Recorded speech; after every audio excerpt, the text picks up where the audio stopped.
Amara's fingers freeze on the door handle. Behind her, the sound of a chair scraping against marble cuts through the silence of the mansion's grand Wait, foyer. you cannot just A leave. hand closes around her wrist. Not rough. Please let go not of me. gentle either. Please let Just go of final. me. She turns. Kong Minjun stands closer than he should, his jaw tight, his eyes doing something she's never seen a man like him do before, pleading. Wait, You're not you leaving, cannot just leave. he says. Amara's gaze drops to his Please hand let go still of me. wrapped around her wrist. Please let go of Then me. lifts back to his face. Mr. Kong, my job was one night. I cooked. I'm done. Your mother, he says. I need to know about your mother. The words land like a slap. Amara's breath catches somewhere in her chest and refuses to move. Because no one has asked her about her mother in 15 years. Not since the funeral. Not since she buried every question along with the woman who raised her and told her, again and again, some doors are better left closed. Behind Kong, an elderly woman appears in the hallway. His mother. Her hand is pressed flat against her own chest, like she's holding something and that might otherwise spill out. She's crying. Amara looks between them. The son who won't let go of her wrist. The mother who can't stop staring at her face like she's seen a ghost. And something cold moves through her stomach. Whatever this family wants from her, it isn't dinner. It isn't a compliment on her cooking. It's about to unbury something her mother spent her whole life trying to keep in the ground. And Amara has no idea yet that saying yes to stay one more night will force her to choose between the truth she's about to inherit and the peace she'll lose the moment she learns it. 3 weeks earlier, Amara stares at the eviction notice taped to her apartment door. Red ink. 14 days. She peels it off slowly, folds it, and slides it into her coat pocket, like she's hiding evidence of a crime. Inside, pots sit unwashed in the sink of her tiny catering kitchen. A single order sheet lies on the counter, canceled, stamped in her own handwriting. Her third cancellation this month. She sits on the floor because the chair is piled with unpaid invoices. Her phone lights up. A missed call from her landlord. She doesn't answer. Instead, she opens a drawer and pulls out a small wooden box. Inside, a photograph of her mother, young, laughing, standing in front of a restaurant that no longer exists. Amara runs her thumb over the corner of the photo, worn soft from years of touching. I'm trying, she whispers to the picture. I promise I'm trying. Her phone rings again. Unknown number this time. She almost lets it go to voicemail. Something makes her answer. A crisp, professional voice on the line. Is this Amara Chidinma? We understand you're a chef. We have an assignment. One night. One client. The pay is 8 million won. Amara's hand tightens around the phone. That's 4 months of rent. In one night. What's the catch? She asks. A pause on the line. The client is particular. You'll receive full details if you accept. We need an answer in 1 hour. Amara looks around her apartment. The eviction notice on the table, the empty fridge, the box with her mother's photo still open on the floor. I accept, she says. She has no idea she just said yes to the one door her mother spent her whole life keeping shut. The car sent to collect her is black, silent, and far too clean for someone like her to sit in. Amara smooths her only good blazer and watches the city blur past the tinted window. Glass towers giving way to private roads giving way to gates. The gates alone take a full minute to open. Her driver doesn't speak. When she asks who she's cooking for, he only says one name. Calm. He says it the way people say a warning. The mansion swallows her whole. Amara steps out of the car and tilts her head back, but the top of the building disappears, past what her neck can comfortably manage.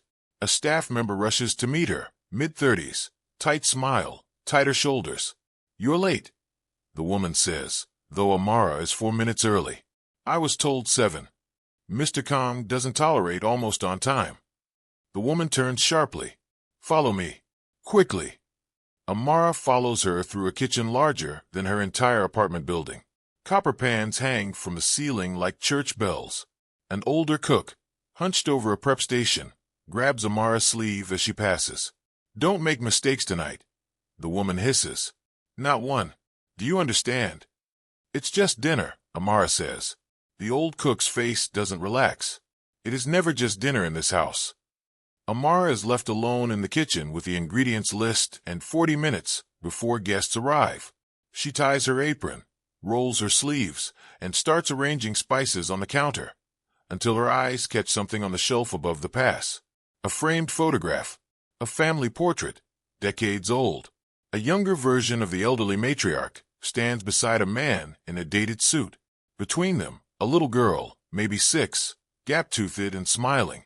Amara's hand stills over the cutting board. Something about the little girl's face tugs at a memory she can't place. Deja vu with no source. She shakes her head. You're imagining things. You need this job to go well. But some part of her keeps glancing back at the photograph, unable to explain the cold feelings settling into her chest. By 7:30, the dining hall fills. At the head of the table, Kang Min-jun hasn't smiled once since he walked in. Amara watches from the kitchen doorway as she serves the final course herself. The family likes to see the chef when it's a special guest, the housekeeper told her, though nobody explains why tonight is special. She sets the last plate in front of Kang's mother and steps back, waiting. The old woman lifts her spoon, tastes the soup, and goes completely, terrifyingly still. The spoon shakes in the old woman's hand. Broth spills over the rim, dripping onto white linen, and nobody moves to stop it. Her eyes lift slowly from the bowl to Amara's face. "Who taught you to make this?" she asks. Her voice cracks down the middle. The table goes silent. Amara blinks. "My mother taught me. It's her recipe." The old woman's hand flies to her mouth. A sound escapes her, half gasp, half sob, and Kang Min-jun is out of his chair before anyone else reacts, crouched at his mother's side. Amma, breathe." The old woman doesn't answer. She's still staring at Amara like she's looking at someone who died a long time ago. Amara has no idea what she's just walked into, but she can feel, in the marrow of her bones, that dinner is no longer the reason she's still standing in this room. The old woman is helped from the table, her eyes still locked on Amara until the doorway takes her from view. The guests don't return to their meals. Voices drop to whispers, glances flick toward the kitchen. Amara sets down her tray and looks toward Kang Min-jun for some kind of instruction. He's already staring at her, not with anger, but with something closer to recognition, like a man handed a variable to an equation that's been unsolvable for 20 years. He says nothing. He turns and follows his mother out of the room. 10 minutes later, the housekeeper blocks the kitchen doorway as Amara reaches for her coat. "Mr. Kang would like a word before you leave." She's led to a private study. Kang Min-jun stands at the window, hands clasped behind him. Whatever composure he wore at dinner is gone. "Your payment will be tripled," he says. "You'll stay in the guest wing. 1 week. I was hired for 1 night. I'm extending the offer." "Why?" "I can't explain that yet." Amara sets her bag down. "Your mother had some kind of episode at that table because of my cooking. Now you're offering me triple pay, and you can't tell me why. I need a reason, or I'm calling a taxi." He crosses the room, stops close enough that she has to tilt her head up. "Please," he says. 1 week. That's all I'm asking." Something in his voice breaks slightly on please, like a word this man doesn't use often. Amara thinks of the eviction notice in her coat pocket. She thinks of the old woman's trembling hands. 1 week, she says. "And you tell me why eventually." "Eventually," he agrees. The guest wing is bigger than anywhere Amara has ever slept. She doesn't sleep. She sits on the edge of the bed at midnight, replaying the old woman's face over and over. "Who taught you to make this?" Not "this is delicious." "Who taught you?" As if the recipe itself was a name she recognized. Down the hall, Kang Min-jun sits across from his mother, who hasn't stopped crying since dinner. "It could be her," the old woman says. "The eyes, the recipe, it's exactly the same soup, Min-jun." "Amma, it's been 20 years. I am not wrong about this." She grips his hand. "Find out. I need to know before I die whether that woman is really her daughter." Kang Min-jun looks toward the hallway, toward the guest wing where a stranger who cooked his mother's ghost back to life is now sleeping under his roof. "I'll find out," he says. "Whatever it takes." Morning comes with sunlight Amara isn't used to. She slips into the kitchen out of habit, reaching for an apron. The old cook studies her. "Your mother's soup undid something in this house that's been sealed for 20 years. I hope you're ready for what comes next. 3 floors above, Kang Min-jun sits across from an investigator, sliding a photograph of Amara across the desk. Full background, her mother's immigration history, everything, going back 30 years. That's a narrow window, sir. May I ask what this is regarding? My family owes someone a debt we've spent 20 years unable to repay, Kang says. I need to know if that debt just walked into my dining room. 2 days pass. The investigator returns, folder in hand, expression unreadable. He slides an old, grainy photograph across the desk. A young African woman outside a hospital entrance, exhaustion on her face, a bloodstain on her sleeve. Soul General. 20 years ago. The date matches. The description matches. Sir, we believe this is the woman your family has been searching for.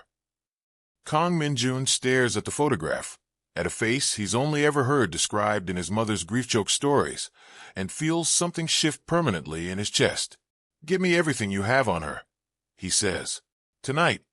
That afternoon, Amara wanders the mansion's east corridor and stops in front of a wall of photographs. A little girl, maybe 8, bright and laughing. Then, abruptly, the photographs stop. The wall skips forward to a teenager who looks nothing like the joyful child before her. That's my sister, Kang Min-jun says, appearing behind her. She doesn't smile like that anymore. Hasn't since she was 8. What happened to her? Something my family doesn't talk about, even after 20 years. Does it have something to do with me? He holds her gaze. I think it might have everything to do with you. On the 4th evening, a note arrives with Amara's dinner tray. Meet me in the garden. Alone. MJ. The garden at night is lit by lanterns strung between trees. Kang Min-jun is already there. I need to ask you about your childhood, he says. Is that all right? Depends what you're asking. Your mother. What was she like when you were young? Tired, Amara says. Always tired. She worked 2 jobs most of my childhood. Did she ever talk about her life before Korea? Never. I asked once, when I was 12. She cried for an hour and told me never to ask again. Did she ever mention a city called Daegu? Amara's breath catches. How do you know that name?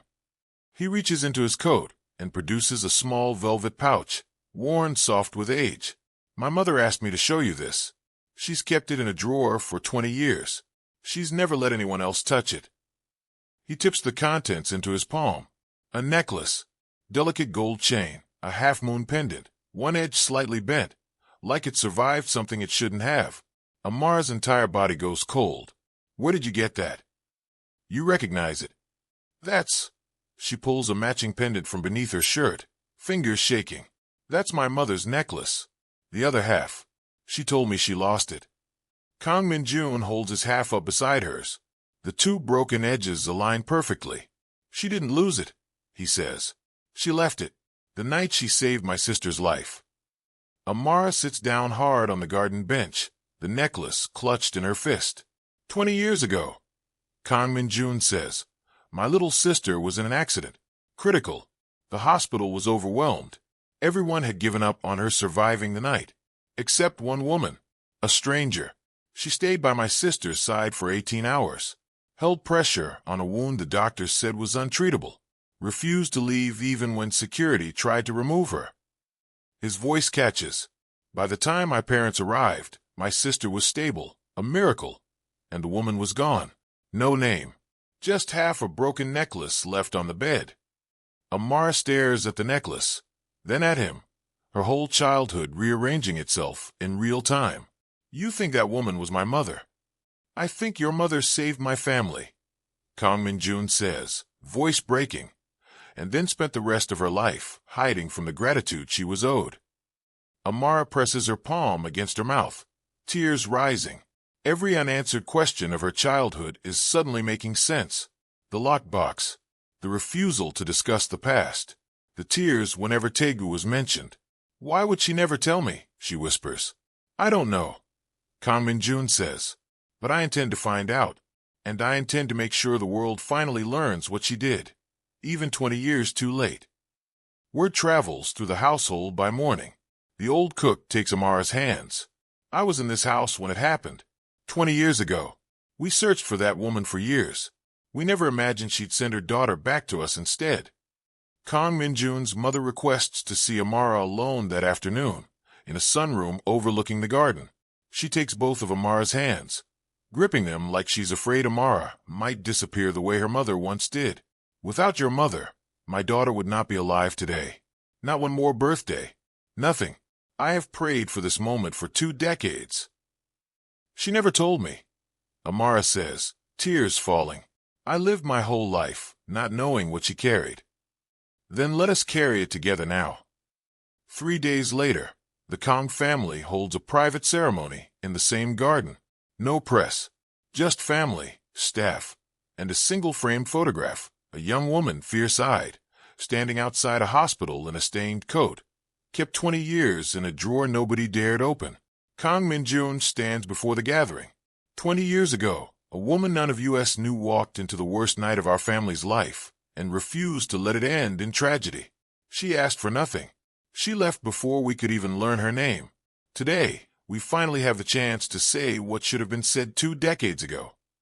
He turns to Amara. Thank you for giving us back a piece of the woman who saved us. His mother rises and places a wreath of white chrysanthemums beneath the photograph. Amara watches, hand pressed to the necklace, now restored whole around her neck. That evening, Kang Minjun finds Amara in the kitchen, her luggage already packed by the door. You don't have to leave, he says. The week is over. That was the deal. I'm not talking about the deal. He steps closer. I'm asking you to stay. Not because of a debt. Not because of my mother or my sister. I'm asking because in 1 week, you've become someone I don't want to say goodbye to. Amara's hand still on the counter. I own 3 restaurants that need a head chef who understands food instead of trends. That's the professional offer. The personal one is considerably harder for me to say out loud. A small, surprised laugh escapes her. Try. Stay because I want to know who you are outside of all this. Stay because for the first time in years, I don't dread coming home. Ask me properly, she says softly, and I'll say yes. 1 week later, Amara stands at her mother's grave, a bouquet of white chrysanthemums resting against the headstone. They know now, she says quietly. Everyone knows what you did. You're not a secret anymore, Mama. She kneels, fingers brushing the engraved name. Your kindness was never forgotten, she whispers. It just took 20 years to find its way home. Behind her, Kang Minjun waits a respectful distance away, and for the first time since her mother's funeral, Amara feels something settle inside her chest. That isn't grief. It's peaceful. That night, back at her old apartment to collect the last of her things, Amara opens the wooden box that started everything. Her fingers catch on a false bottom, warped slightly with age. She pries it open. Inside, a single envelope, yellowed, sealed, addressed in her mother's handwriting to a name Amara has never heard before. To the Kang family, should you ever come looking. Dated 22 years ago, 2 years before the hospital. Amara stares at the envelope, heart pounding. Whatever her mother wrote in that letter, she wrote it long before the night she saved a dying child. The story Amara thought she'd finally uncovered was never the beginning at all. It was only ever the middle. If this story moved you, don't scroll past without hitting subscribe. There's a part 2 coming, and you will not want to miss what's inside that letter. Drop a comment below telling me what you think it says. And if you felt anything watching Amara find her mother's truth tonight, hit like before you go. It helps this story reach the people who need it most.